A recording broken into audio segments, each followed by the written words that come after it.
As a prisoner of the Lord, then, I urge you to live a life worthy of the calling you have received.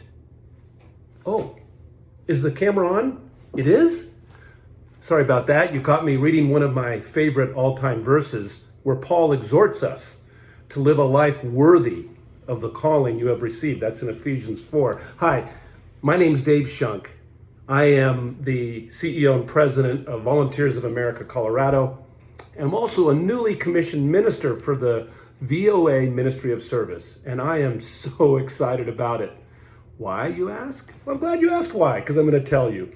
First off, in reading my favorite verse, where Paul does tell us to live a life worthy of our calling, I think this process of commissioning and being commissioned in this ministry of service gives me that opportunity. I'm not there yet. I got a long way to go, but it's a start to do that. I mean, this process of commissioning was fabulous.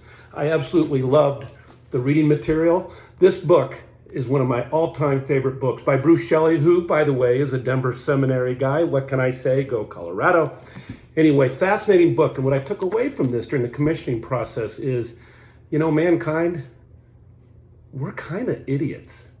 But thank God we have a God that steers us. And I just saw mankind bumbling, humankind bumbling and jumbling and mumbling all through the ages, like bouncing off the side rails of a road in a drunken stupor. And I just see God then steering it and taking it in the right direction where his word can be proclaimed and his kingdom can be given the glory. That's what I learned out of this.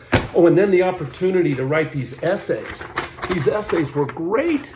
I just found myself just enamored with what I was learning. I was being mentored by Diana Coons, VOA ordained minister. And I had the opportunity to learn from guys like Dennis Kaufman and Jeff Holslinger and many, many others. It's been of course, Harry Quiet, how could I forget? But what a great, great process. And so I just think the act of commissioning is wonderful. And I just encourage any of you that are interested in that to do so and to just dive into it head first and don't look back. And then being a commissioned minister has been great. Though I'm only a few weeks in, I've written a couple of sermons. You can see that here. How about that? Look at that. That's how I do it. See the yellow? Those are my main points. And I learned how to do that. And it was great.